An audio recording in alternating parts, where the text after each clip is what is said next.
Welcome, everybody. This is Heather with the New England Museum Association.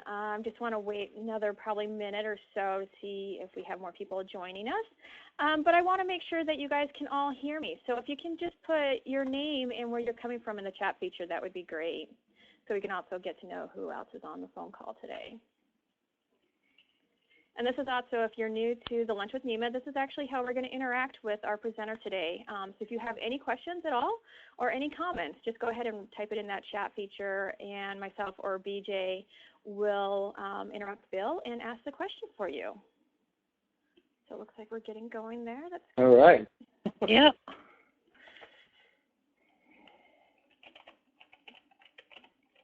Awesome. And if you guys do have any problems hearing us today, it's always easier if you call in to listen to the audio if your speakers are a little bit low. We've noticed that the audio is definitely much better on the phone. And also to let you know now, we will be recording the session, and it will be available on the NEMA website later on this afternoon or tomorrow morning. So if anybody just has to leave a little bit early, let's get that taken care of. Awesome. Looks like we still have some people joining us. Wow, you guys are from all over New England. This is awesome. Yeah, White Mountains. I like that. I want to be there now. It's hot. Yeah, exactly. Much better up there than down here. Let's move it. Hey, I went to a NEMA conference years ago that was at the Bretton Woods White Mountain Hotel. Let's do that one again. Yeah, I know. We have talking about that one. All right, so I'm going to get the show on the road because I know Bill has a lot to talk to about today. So I'm going to let BJ take over and do the introductions of our presenter today. Thanks, Heather. Yeah, this is BJ Larson with NEMA, and I'm very pleased to have Bill Hosley presenting for us today. Bill is the principal of Terra Firma Northeast Cultural Resource Marketing and Development Consultant. Prior to that, he has also been a director of the New Haven Museum and Connecticut Landmarks, and was also a curator and exhibition developer at Wadsworth Atheneum, and has many important exhibitions under his belt. And over the past several years, he's been a presenter and a consultant and advised hundreds of museums and heritage destinations around the country. So we're very pleased to have you here with us today, and thank you so much for presenting. Great to be here, and looking forward to a conversation and to being able to share this and see what we all come to together. And some of this is, by all means, break in with the comments anytime you like, and we'll try to address all of those. Some of this, I debuted a version of this at the League of Connecticut Historical Society conference a couple months ago, and so some of this is kind of a lecture format, some of it's a little more interactive, but let's just break into it. And I will just say that this notion last winter when a colleague observed that the Heritage Museum community is like a victim of domestic violence. We've been told so many times and shown in so many ways that what we do doesn't count much, that what others do, theater, arts organizations, historic preservation, healthcare, and social services, is so much more valuable than that we begin to believe it. Well, we know, we've heard all this, and from No Child Left Behind to the diminishment of social studies and history, from the testing regime of Common Core to the relentless drumbeat of STEM, to the relatively higher prestige of the arts, to the general running down of all things, small, local, old, domestic, or rural. We've seen it all, and yet we persist indefatigably, not just because we love it, but because we're committed. We believe in the power of place, past, and history to change lives. The more localized, the better. Needless to say, those in the heritage community must take our own side in the argument every chance we get, and do it proudly, joyfully, and with confidence that we are right, even if our patches are not always big enough. We are getting there. Lately, there's been a gentle ruffling of branches and a sense that a few societal trends are breaking our way. It's time to see that thought leaders take this on. In the live version of this presentation, where I could more readily incorporate video clips, if you go to my YouTube channel under my name, William Hosley, you'll find a succinct edited version of the American Academy of Arts and Sciences the Heart of the Matter documentary that makes the case for the humanities. It includes interviews with Ken Burns, George Lucas, David Brooks, Sandra Day O'Connor, and others. The YouTube channel also includes excerpts from David McCullough's interview on 60 Minutes, speaking about leadership, the importance of historic sites, and experiential learning. And imagine this, why America matters.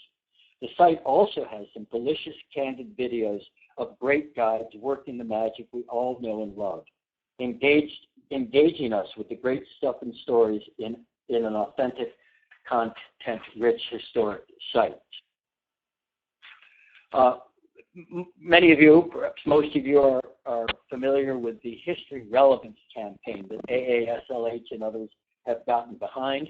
This is all important, and it's part of a continuing effort to grapple with the question of why history matters. But I would say that this approach, that some of these approaches, the American Academy and History Relevance, have what I'd call a common flaw. They focus on national narratives, events, and personalities, where I'm here to argue that local is the level that matters most. I'm a big fan of Ken Burns. His work is entirely oriented toward what I call blue chip historical subjects. Astonishingly, if you believe it, the bibliography on Abraham Lincoln now numbers something like 16,000 entries. Meanwhile, we all work in places where there are countless untold stories of enormous emotional and intellectual power. Indeed, a big part of the joy for me in this work is constantly discovering them. It's how we serve our communities and nurture the imagination. And this is just a little more on history relevance. And if you haven't, again, checked that out, Google it and see what you think. There are a lot of good points that are made about why history matters, about identity, critical skills, leadership. I heard one line that I loved about how while everybody that tells stories well, every great storyteller is not necessarily a leader, but almost every great leader tells stories well. And if we're in nothing else, we are in the storytelling business. Well, we've all heard the statistics, and some of them are grim, and David McCullough is particularly compelling about that. I mean, he, on the 60 Minutes clip, he talks about literally even the incoming freshmen at Harvard that what they don't know about American history. People that, or if you've seen Jay Leno with his jaywalk clips where they do street interviews with college students who don't know who won the Civil War and figure we must have won Vietnam and can't name a single right in the Bill of Rights, it gets discouraging, to be sure. And then there is, again, as I put it, the relentless drumbeat of STEM, which nobody's against science. We're all for it. But this is a country that was founded on a mission statement, and civics, of course, matters. And so, this is to some degree, about the affection we have, the feeling we have for our national narrative and our community narratives. Context and societal trends matter. So let me tell you a little bit about mine to give you a sense of what shaped the perspective I am sharing here. I attended high school in a small Vermont town that, like most Vermont towns in the 1970s, hadn't experienced any growth in a century. Saxon's River, Vermont reeked of antiquity in a sense of living history just beneath the surface. It changed my life and helped me realize that history isn't just in books. It's not out there somewhere. It's close at hand and underfoot. These are places worth caring about, and in many ways, people have never cared more than they do now about the quality and character of their communities. And again, just as some background, I was a little kid during the centennial of the Civil War, and as a budding history buff, that inspired me. Went to Sturbridge Village in the early 60s, and it was just like magic to me, the idea of stepping into past. Walked the Freedom Trail as a kid. That opened in 1963. And if there was a Hall of Fame, a tourism Hall of Fame, certainly the people that envisioned the Freedom Trail in Boston that does millions of visitors a year deserve a place in it. It's a brilliant formulation. And again, for me and for most of us in museum work, it's the history you can experience that really drives our passion. The idea, again, this was about the Pilgrims and the founding narratives of America. You get down to Plymouth, you get that. Reading Yankee magazine in those days infused me with a sense of, kind of the New England narrative. It's why I wanted to live and work here. And our whole popular culture used to be saturated with what one might call values-oriented, patriotic kind of imagery. The images of Norman Rockwell and, again, the founding fathers and the Puritans. And it's interesting that even the travel industry, if you go back, I have a friend in Connecticut that built a huge collection of old gas station maps. And it's interesting to look at the imagery and what that popular culture visual imagery said about the things that Americans regarded as valuable. And at that time, it was still very much history centered. And we need to, in my opinion, we need to stop glamorizing the exotic at the expense of the necessary. Interestingly, our government subsidizes the airline industry in many ways. The era of cheap air travel coincided with a society addicted to the exotic and easily seduced by a travel industry whose mission is to persuade you to leave home, where for many of us, our mission is to persuade you to know your home, to engage with the things that are close and nearby. Again, I live in Connecticut, and this is, what I'm trying to show here is how different generations have valued history and the importance that a sense of place and past had in at various times in our history. Connecticut State Capitol is a veritable memorial hall. It's saturated with imagery of our state narrative of reverence and respect. It was a culture that believed in heroes and put them on pedestals. Yes, it was not inclusive as we might like, and at least one of the characters whose statue is on our Connecticut State Capitol is regarded by Native Americans as a bloodthirsty warmonger. But the capacity for reverence has benefits. Where have all the heroes gone? Another reason history matters is that it furnishes models of moral excellence and moral courage. People who did the right thing when it wasn't easy, where to do so risked imprisonment or death. We call on our soldiers every day to do this, but it is a quality needed just as much in politics, in the workplace, and in regular social interactions. Despite that, and since the Cultural Revolution of the 60s, armies of Hollywood writers and university professors and cultural commentators have delighted in undermining the very idea of heroism, present or past. How's that working out for us? It's interesting that if we look back even at our presidents, Calvin Coolidge may not deserve a place in the Presidential Hall of Fame, but when he retired from the presidency, he became the president of the Board of Trustees of the American Antiquarian Society. Dwight Eisenhower retired to the battlefield of Gettysburg so he could commune every day with the spirits of an epic past. Has a single major political figure, corporate chieftain, or celebrity had much to say or done much to sustain, teach, or inspire reverence for our nation or history, at least in recent years? There are, of course, exceptions, but they are too few and they aren't well enough known. American values aren't a fashion accessory. They require work, and sometimes that work is unpleasant. FDR loved history and launched the greatest historical art project in our history with the Federal Art Project that produced hundreds of narrative murals for schools, courthouses, post offices like this one in his own town of Hyde Park, New York. The captains of industry in the 20th century, people like John D. Rockefeller, invested deeply in the founding of institutions that enshrined a sense of national pride and remembrance, passionately and explicitly committed to elevating and preserving the American story. The This would be Colonial Williamsburg. Henry Ford and Greenfield Village enshrined entrepreneurship, innovation, and national values. Also was involved in the Wayside, restoring and preserving the Wayside Inn in Sudbury, Massachusetts.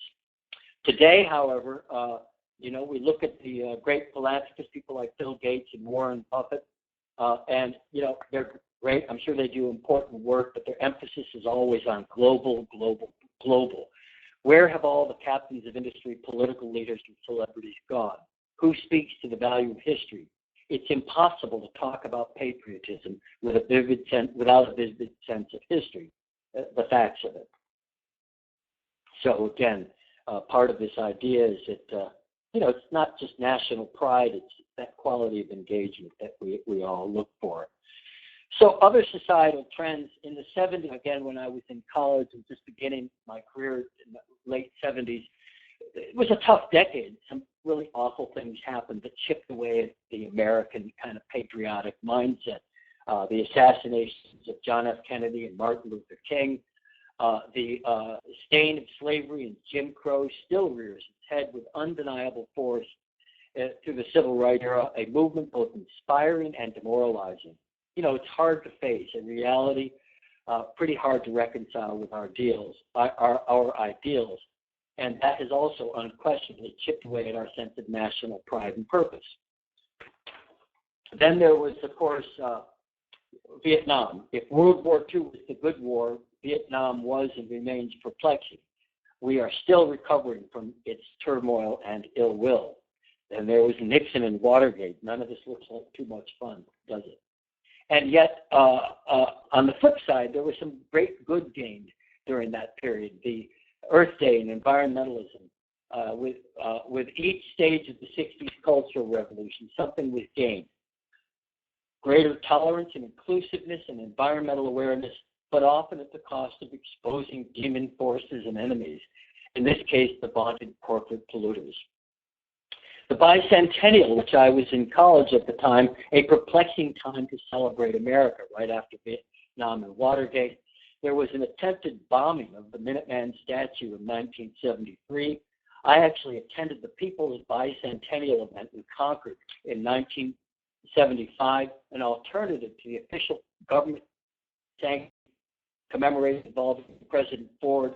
30,000 people attended what the Boston Globe described as a group of angry patriots that included Arlo Guthrie, Cesar Chavez, Pete Seeger, and officers from the North Vietnamese Army were invited onto the stage and celebrated as the real patriots.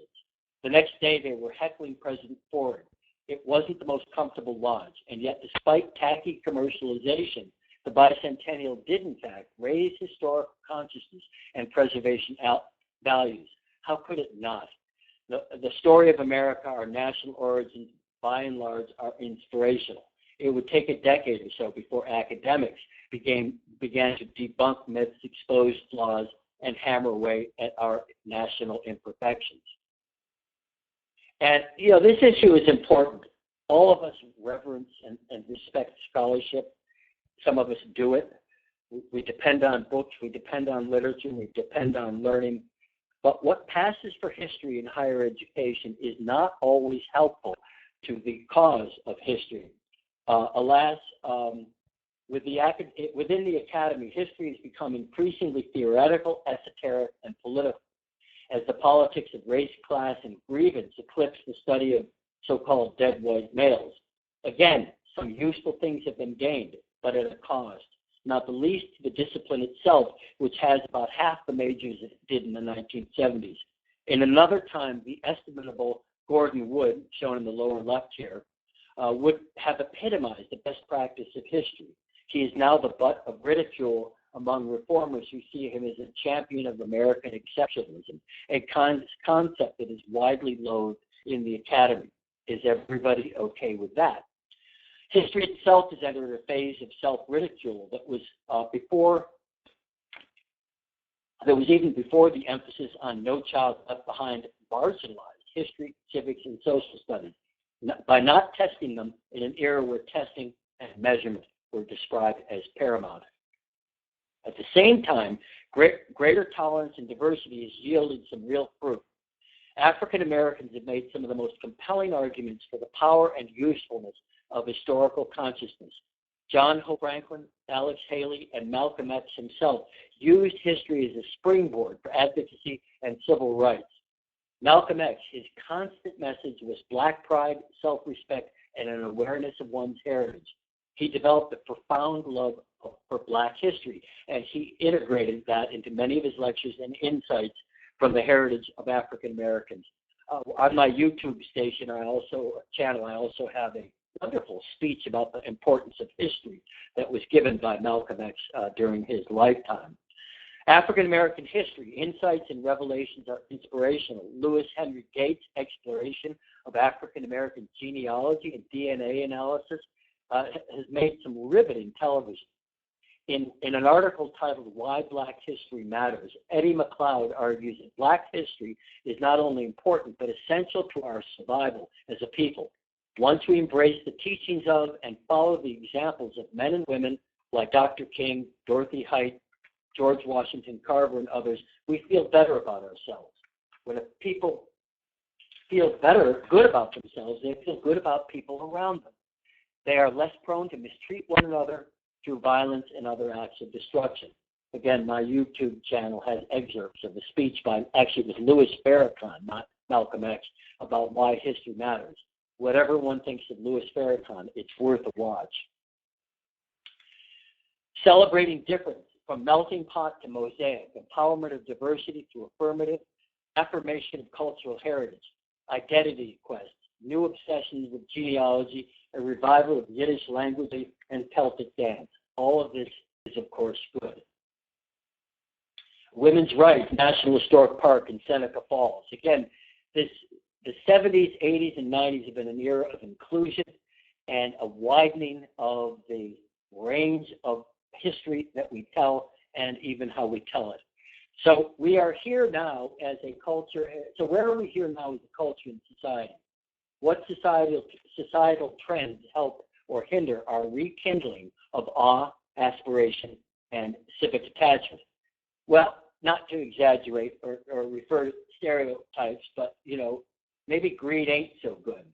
Alas, the doubling down on diversity coincided with an erosion of civic values and the withdrawal of corporate leaders from the public sphere. Homogenization hasn't helped community-based commerce and retail by giving way to national chains situated in places no one cares about and accessible only by car. Consumerism as a way of life and a cultural value. We live in a world where educated, affluent professionals are more likely to have taken a cruise up the Danube or visited China than to know and experience. Yep, go ahead. Sorry to interrupt, but we have a question back to the previous slide. What do you mean by civic values in this context? Excellent. Thank you, Tegan.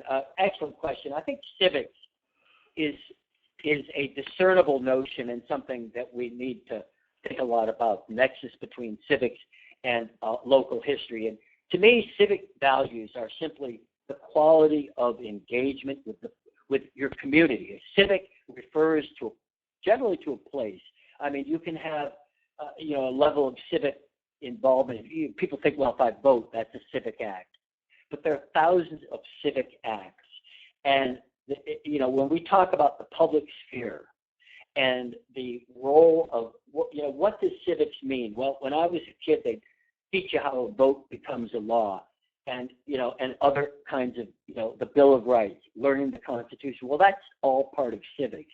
But civics also is something that simply refers, the way I'm using it, to engagement with our communities, to making time in our lives to participate actively and creatively in the public life of the places that we're involved in.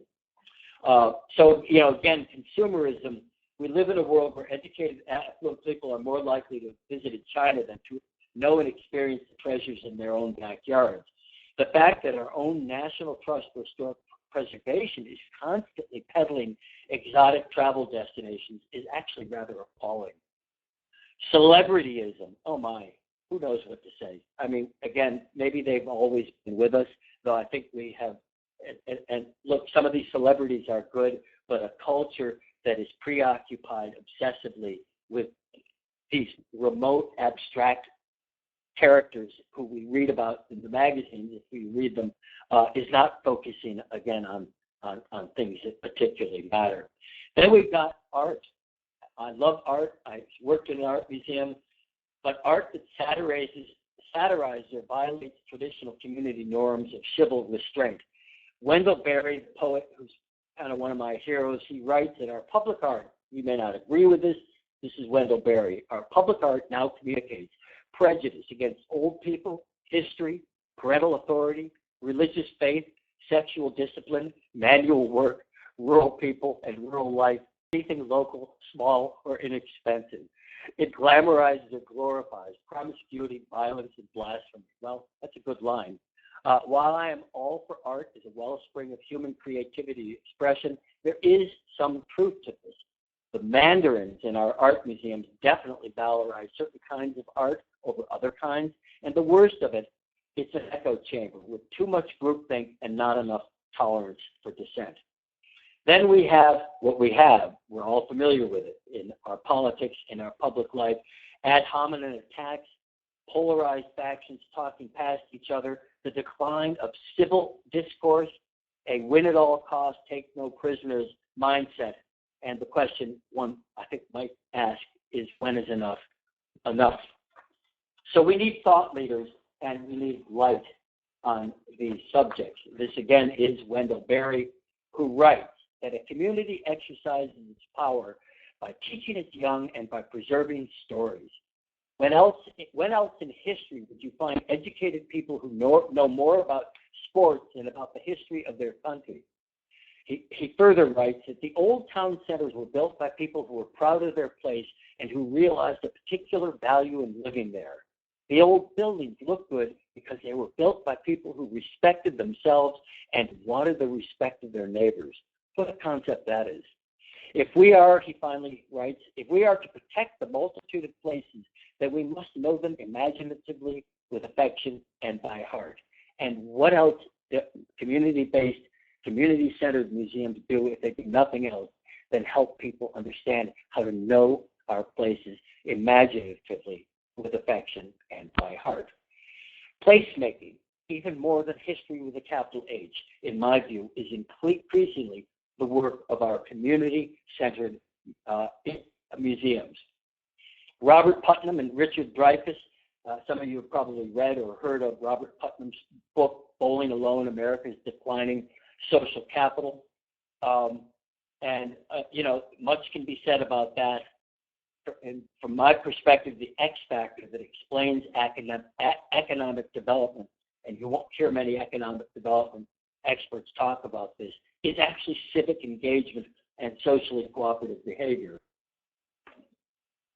We need to teach, again, reinstill a sense of civic attachment in the public sphere. That does a lot, contributes a lot to economic development. What I call the sense of place movement, now called, sometimes referred to as placemaking, is really, this is not a new thing, but it is taking off. There has never been a time I've been interested in this question of place. I saw my friend Gail Nestle signed up for this. We remember each other from her days in Springfield, and she'll remember the work we did on the Connecticut Valley when I was at the Wadsworth Athenaeum, an exhibit that was all about place. And I think that place is the hook that we now have as museums, that we can help communities connect with what that means and what to make of it. There's also this movement, and you can Google some of this or go on YouTube. It's this movement of relocalization. You go on Google or YouTube, and if you can remember the names Philip Blond, he's a British political economist, or Wendell Berry, they both have things to say about this think local relocalization movement. Again, I edited an interview with Wendell Berry for my YouTube channel. It's had thousands of views. Watch it, and you will instantly see in about 7 minutes how his ideas are relevant to the work of community-centered museums. Well, I still love America. So where do we go from here? I don't know where this came from, and this is sort of a topic for another day on, worth dwelling on. But this movement, the Too Many House Museums movement, as I call it, is sort of appalling. And I love AASLH. I've written for History News. If you were to say as an assertion that America doesn't need another house museum, I would argue strenuously against that. Not that we don't have some that are going to fail and should fail, but house museums are not the problem. Excellence and sometimes the resources to enable excellence is the problem. And this is a program I do we're actually talking about a conference, and if all goes to plan, we're going to be doing a 2-day conference in Deerfield in June of 2016 as part of the 100th anniversary of the National Park Service and the 50th anniversary of the the American Preservation Act. And I think these issues of too many house museums, not enough, how we strengthen the support base for this kind of work is important. People who say that too many house museums need to visit places where they're thriving. Some experts haven't gotten the memo yet. Their mantra about too many house museums bothers me, not because it is wrong, but because it is incomplete and treats and tends to blame the victim. Half of America's cultural patrimony, very possibly the best half, is held by small, community-centered museums and historical societies, the best of which provide the most extraordinary learning experiences in museumdom while epitomizing historic preservation. We need to do more to keep these beacons, lighthouses, and watchtowers shining brightly. Community-based historical organizations and house museums have the potential to be beacons of civic attachment, places for community learning and inspiration, preservation, and civic pride, a way to bring history and community back into the lives and consciousness of children, families, and life learners. This is why state and local history is the level that matters most. Learn local is the cornerstone of a life of engaged citizenry. Our communities provide a readily comprehensible microcosm of the United States. And it's interesting that recently there's been talk here in Connecticut. We have this new social studies framework that for the first time ever aims to use local history for understanding national stories. It's the first time Connecticut schools and museums have actually been encouraged as a matter of policy to work together. But in most localities, the teachers think that local museums, most of which don't get a dime of public funding, are part of a public system like libraries and schools, and in any event, they're not accustomed to thinking about providing support for museums in the same way they would have to if they needed a plumber or someone to repair the roof on their schools. Until they get it, this is a great idea that will have limited applications or will be serviced entirely by a small group of museums that are, in my view, not an ideal substitute for keeping it local and keeping it real. Of course, we're not talking a lot of money, but it would have to be more than zero to be effective. So my question is, when and how does that conversation about supporting that connectivity between the schools and our local museums, when does that start and how does that happen? Again, just some case studies, places that I liked. Let me go back to this. You can't visit a place like Charleston or Philadelphia or Concord, Massachusetts, and not see that house museums are vibrant and popular and that there's a lot going on. It's not just about tourism, but those are places where it's really happening. But also in places small that may not be destinations, but will often surprise you with the quality of what they have. There is almost no pattern to where you'll find excellence, though money often helps. And this is the Coming Home, Building Community in a Changing World, a state-of-the-art history exhibit at the Mattatuck Museum in Waterbury, Connecticut. I wrote a review of this when it first opened and described it as a machine for manufacturing citizenship. Fabulous use of artifacts, fabulous use of interactive, fabulous use of film and oral history with enormous aspirations, a riveting and magnificent achievement for the town of Waterbury. Historic New England, again, it's not big flagships like them, but they do really good work. I am consistently impressed with the quality and character of interpretation at historic New England's property. This is the Josiah Quincy House in Quincy, Massachusetts. But some of our volunteer-run community-centered historical organizations, this is the Winchester Historical Society in the little town of Winsted, Connecticut. Amazing building, amazing content. This is a place more than almost any I know that if you just add a little money to the equation and a little connectivity to schools would deliver transformational results. This past spring, my wife and I attended a conference, a 2-day conference in Fort Plain, New York, at the on the American Revolution in the Mohawk Valley. It was produced by the Fort Plain Museum and Historical Park, a little volunteer-run historical society. 100 people from 16 states and 2 countries descended on this town for this 2-day conference. It was absolutely brilliant. The Strong Howard House in Windsor, Connecticut, maybe the first house museum in the country, furnished entirely with reproductions where you not only can touch things. If you don't touch things, you're missing the experience. They are doing a really great job with this. So there's lots of these little pockets of content development and imagination that are really making progress. I think the museum community needs to pat itself on the back. Nobody forced most of these organizations to do this, but over the past 30 years, the role that museums have played in racial inclusion and ramping up awareness of the African-American experience is absolutely stunning. And it is in places big and small. The picture on the upper right there happens to be at Colonial Williamsburg, but in the upper center, that's the Greenwich Historical Society. The lower right is the Joseph Webb House in Newport. The lower left, the lower right is an artifact, amazing artifact, the Newport Historical Society. And on the upper left is the portrait of Cinque, who was the leader of the Amistad Rebellion. It's at the New Haven Museum. So there's a lot to be offered there, and it's a topic I'm interested in a lot when we travel around. There are probably now 200 museums in this country that do superb work, doubling down on the African-American experience, including, I should add, the Motown Museum in Detroit, which we visited last summer.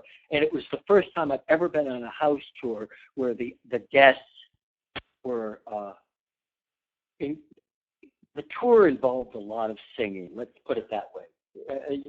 To go on the tour, you had to be prepared to speak up and join the choir. It was an amazing experience. Other aspects of inclusion, the role of women in preservation and heritage. This is an underreported story. As we look forward next year to the 100th anniversary of the National Park Service preservation, we need to realize and talk more about the fact that actually women jump-started this whole industry. And it's not just a matter of giving credit where credit is due. I think they were onto something, and I think you can learn something from the way some of the lineage societies like the DAR and the Colonial Dames, and certainly the Mount Vernon Ladies Association, how they approached history, what they thought was valuable. These women, by and large, were that sense of civic purpose was often so paramount in their minds, and I always love the comparison of the famous Henry Francis DuPont, who founded Winchester Museum, and his sister, pictured on the lower right there. She is Louise Crowninshield, and I think she's the much bigger story, and nobody has ever really quite bothered to tell it. There may be a conference on this subject as well in the years ahead. Then there's also just us, the museum professionals, the volunteers, the people that love this stuff. I get very emotional about it because when people say house museums are dying or dull, you have got to have the kind of experiences that we've all had, where you are in the presence of somebody who is so deeply steeped in the content, they love it so much, and you are in the palm of their hand as they walk you around and do show and tell. People disdain these rogues tours. Go on a good one. Go to Basketball, like we did last summer. Had a woman in her 80s give us a tour that you could not take your eyes off.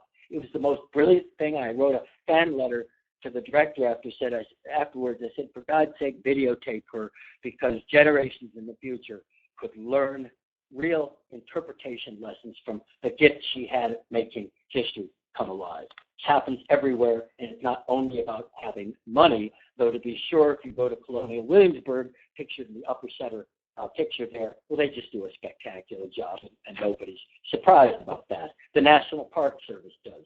Jamestown does. Sturbridge Village on the lower left does, but lots of our community-centered historical museums do. Academics, we need them. We need scholarship, but let's not forget the reenactors and the incredible content they bring to the table. Their obsessive interest in details matters. And this was an event in Oriskany, New York State, a year ago, and I think they said it was a couple of years ago, maybe the largest Rev War era. I think there were like 1,500 reenactors. Pretty amazing. Kids, education. We need to build that connectivity to the schools, not just because history matters, but because America still matters. And we are educating our kids in ways that do not contribute to a life of civic attachment and civic engagement. And we need to address that. Young people are yearning to be part of something important. We must all occupy somewhere and bring kids into the story. But we also need to be better and better at continuing education. Adult public programming is hard to do well, but it really matters how you keep people engaged. I was the director of the New Haven Museum, and we did all sorts of wonderful and some wacky stuff, including a crowdsourced exhibition involving 35 people from New Haven who had attended President Obama's inaugural, and we crowdsourced photographs and had a conversation about the journey of freedom involving academics from Yale and elsewhere. It's great stuff, well attended. We all try, and we need to keep trying. And again, and again, the love and affection we have for our community and even for our nation. There are people that get it, and as I said, young people are yearning to be part of something important. We must occupy somewhere, and that's why I like to say that all history is local, and that local is the level that matters most. Like it or not, celebrities, politicians, and captains of industry do have influence. We need more of them to lead and to break the paralyzing divisionalism of e pluribus and tap inspirational rhetoric that rekindles that sense of unum.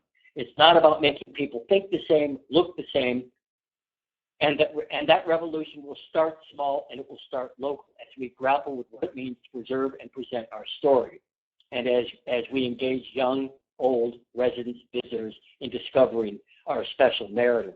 I was interested. I don't know a thing about Taylor Swift, but I read this article in People magazine, and she went on and on about how much she loves history. Well, maybe she'll step up and be a spokesperson. She already has. She gave $4 million to the Country and Western Music Hall of Fame in Nashville, and I'm sure she does other charitable things. But we need young people who get it and care to say so. And reverence. The America I remember as a little kid in the early 60s was an America laden with signs and symbols of national reverence. For me, it was inspirational and aspirational. For those who feel like outsiders, whose religion, ethnicity, race, sexual orientation, or gender felt disenfranchised or alienated, they were right, and we know that. And we've been dealing with it imperfectly and incompletely, but more swiftly and effectively than many nations could have, few of which have our degree of diversity, pluralism, and freedom. Adaptability and the capacity for change is part of the genius of the American idea. Well, there's lots of stuff online. Actually, this program is a component of this History Matters, our History Matters Facebook community that I urge you to like if you're on Facebook and drill down, look at some of the posts. For me, this is a kind of intellectual diary. If I read something or if I see something that I think contributes to this argument, then I aggregate. I post a link. Sometimes I generate original content on it. But for me, there really aren't books yet that deal adequately with this subject. So this is just a streaming, crowdsourced thing that I do. And it's amazing how some of these social media conversations take off. You link something, and then suddenly you're having a conversation with people all across the country. And those conversations, we need to develop seminars around those. We need to infuse what's going on in social media in the classroom and elsewhere. David McCullough, I already mentioned the link to his. He was on 60 Minutes, and it was a wonderful interview. There have also been controversial articles arguing that we need to do more to engage the academic community in the work of our work and the work of history, including history at the level, again, that matters most, which I maintain over and over again is that local level. So we have a little conversation here. Again, these are just some of the things. I've got a Facebook site on house museums and community-centered historical societies, and this other one on Our History Matters. To me, the first step in understanding any problem is realizing there is one. Rekindling awe, aspiration, and civic attachment requires that we make our history matter again in schools, in our communities, and in our hearts.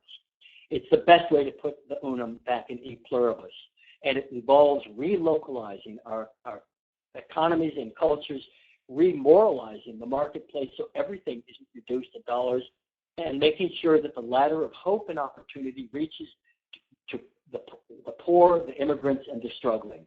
This is or needs to be our new space race, a cultural Manhattan project that rekindles the American spirit. The traditional argument for history is it promotes language skills, critical thinking, research skill, the ability to think and see things in context, and the ability to communicate clearly and cogently. There is no line of work or civic duty where these skills are not required. Yes, a knowledge of science, math, and technology are, of course, important, but without the ability to think, argue, debate, and communicate, what have we got? But it is also invariably about instilling moral courage and, again, civic attachment. Our future depends on our citizenry continuing to understand the American ideas and ideals, and that understanding will come down as a revelation, will not come down as a revelation from on high, but in the quality and character of the communities we make at the level that matters most, which is local. Social scientist Charles Murray calls for a civic great awakening. We can teach history in a way that builds social capital and civic attachment. So please, concluding, keep this in mind as you embark on your journey to develop your museum and make the most of your community's stuff and stories. What you do isn't as just important, it is indispensable, and if well done, will in fact rekindle awe, aspiration, and civic spirit. So that's too long on my little presentation, but I'm trying to hear some of your comments. We have a few more minutes. Comments, questions, go for it.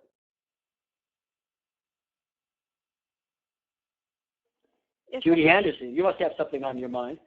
Yeah, I think what the conversation is about, women keeping history and how much women have been involved in, recording history through time. But if you do have any questions, definitely type them into the chat feature here, because we do have a few more minutes before 1 o'clock. And Bill, this is BJ. I don't know what's making or spurring this question in my mind from your presentation, but I'm wondering if you have any thoughts about things people, historians should keep in mind around collecting contemporary materials. Any thoughts on that? Well, it's interesting. Years ago, when the Massachusetts Bay State League existed, I was part of this is probably in the year like 2001 or something, but they did a whole day-long seminar on collecting the 20th century, and there are answers to that. One of the ironies, at least here in New England, we don't make stuff as much as we used to, and we live in this homogenized world. I mean, it's amazing when you compare and contrast. When I write about, in the colonial period, almost everything people owned and used was made locally, was sourced locally. Now, everything we eat, our clothes, so to me, the answer to the question of how to collect the 20th century is the same answer to the question of what is it that makes our localities distinctive? What are the cornerstones of our identity as a community in the 21st or 20th and 21st century? And every community is going to have a slightly different answer to that, maybe a profoundly different answer. But, we, of course, got to keep collecting stuff and making it relevant. I mean, I think one of the things in Connecticut, Connecticut is more Catholic than Protestant. I think there are almost as many Irish and Italians in Connecticut as there are in Italy and Ireland. I mean, and we don't do a good enough job of reporting the news of that ethnic heritage, partly because there are many, many success stories and lots of communities do good stuff, but we haven't always collected that stuff. So, we need to get better at that and be more inclusive. And then Cindy Elder asked, what are your suggestions for bringing history into the schools versus field trips? This is an opportunity for us to actively engage during the winter season. Well, look, I mean, this doesn't win friends or influence people. For less money than it costs to reinstall the American Gallery at the Museum of Fine Arts in Boston, we could produce 38,000 short-form videos that would bring the content of our local community museums into every classroom in America. One project versus 38,000 projects. I think I'm a big fan of new media. I think Facebook is amazing. I think video is amazing. That doesn't mean we don't want kids visiting, but this could be, of course we do. But I think a gateway that will, without the cost and turmoil, which has always been problematic. I mean, we've even had situations where if the museums find the money to pay for the bus, we'll bring the kids. I mean, how crazy is that? You're talking about billions of dollars in the education economy, and they can't bring a field trip to a museum 5 miles down the road. It's crazy. But we've got to keep influencing priorities, and I think media is one way to get a foot in the door. And Amy Mincher asked thoughts about how we can advocate for funding at state and national levels. Great question. And, I started out in the beginning of this because we just had this conversation about the new education standards. And when the state education bureaucracy is saying we want our schools to connect with museums, I think we've got to, in the next breath, say, yeah, but guess what? We are not an intellectual ATM machine. We have real needs, real expenses. We all want this to happen. Help us. Make it possible for our kids to do exactly what you want them to be able to do, which is to tap into this story and be politically active. I mean, I've never been prouder in my life of my friends at the Connecticut League of Historical Organizations, and the Connecticut Trust, and the Connecticut Historical Society. Last April 8th, we had the biggest rally for heritage that there's ever been in Connecticut. There were more than 100, 120, I forget the number, and we had a pop-up exhibit on the floor of the Capitol. We had legislators. Think of creative ways of every other interest group does it. And when I joked at the beginning of this about the people in the heritage business sometimes acting like battered spouses, is there anything you could, I didn't get into this business to waste my time. I'm sure you didn't. I regard the work we do is of paramount importance. We need to transmit that message as forcefully as possible, and we need to do it in the political domain. Thanks. And Tegan asked if she says she found a lot of the presentation very inspiring. One thing I wonder is whether reverence is necessary for awe and attachment. Are there ways that people can be fascinated by and engaged with history that doesn't involve reverence? It's a very good question, and I probably push it too far. I think we live in an age where we're so bombarded with junk products, throw away this, throw away that.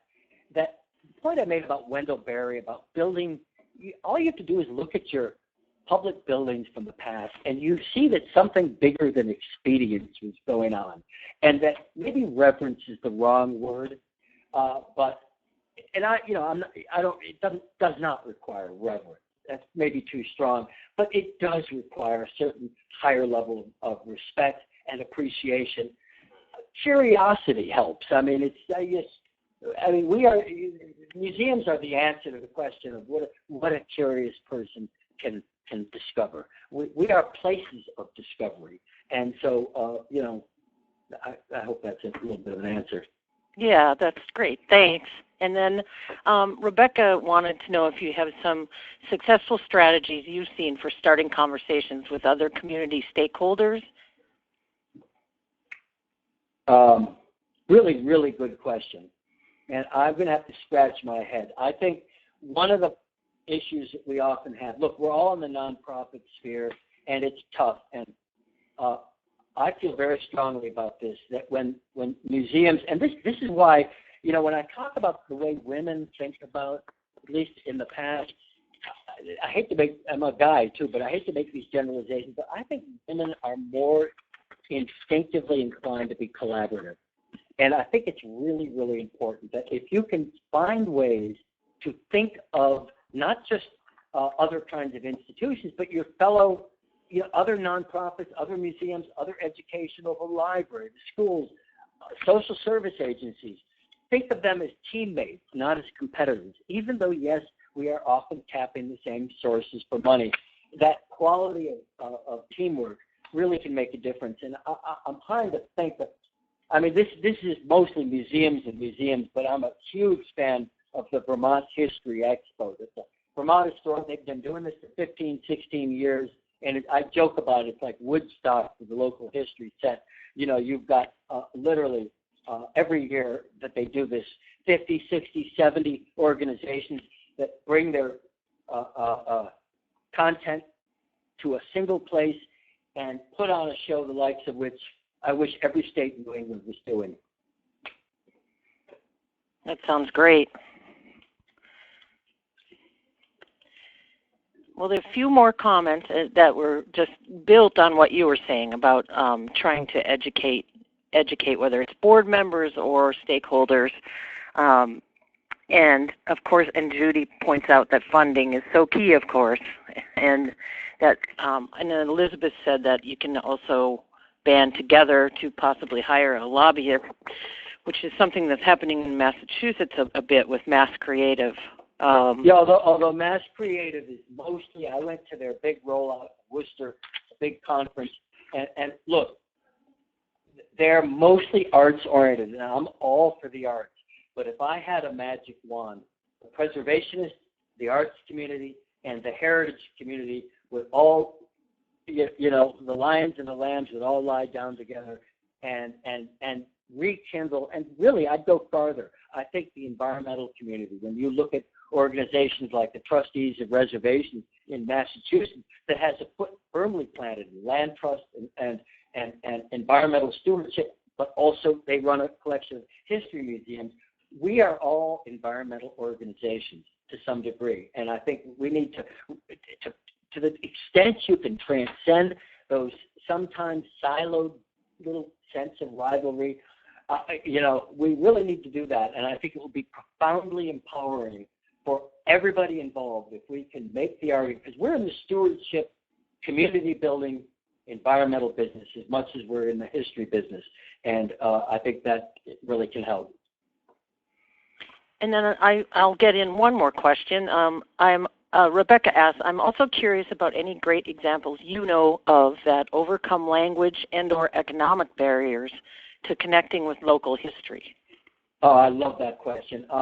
I am working right now in one of the poorest neighborhoods in the United States, the north end of Hartford. I just love this, the irony of it, that Hartford's most historic neighborhood is also its poorest, and it is loaded with these historic resources. And we have a team that is mostly community-based, and we are building bridges to the schools, and we've got these kids from one of the poorest neighborhoods, and using content underfoot, local history. It turns out one of the key resources is this historic Old North Cemetery, which on top of being the final resting place of Frank of Frederick Law Olmsted and a number of very famous people.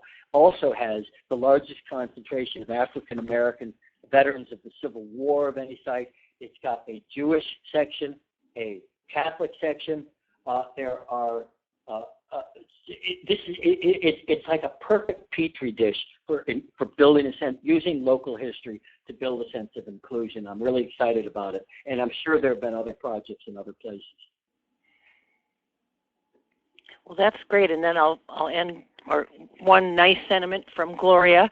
Reverence does not have to mean blind adoration, but a real respect for what people achieved in spite of their very human failings. They did, so can we. Thank you, Gloria, and thanks everybody for participating today. Thank you, Bill. This was great. I really appreciate it. Yep, and before we wrap up, I just want to mention with the whole advocacy thing that, as Gail mentioned, AAM does sponsor Museum Advocacy Day early in the spring, late winter, down in D.C., and NEMA is actually a participant in that, and Dan usually goes down, and Meg will probably be going down next year. And we also have, for our next lunch with NEMA, is actually on advocacy, so I would suggest everybody join us next month to learn how to be a better advocate for yourself and for your museum to government officials. It looks like it's going to be a great presentation, and we actually have someone from the Massachusetts government coming in board on that one. Well, it's just a little plug for NEMA. I don't jet around much, but I love NEMA, and I love the annual conferences, and the quality of conversation that we have in those contexts every year are so important, and it's a real building block. So thank you. And Bill, again, I want to say thank you for presenting today. It's always a great honor when we have people volunteering to do one of these lunches.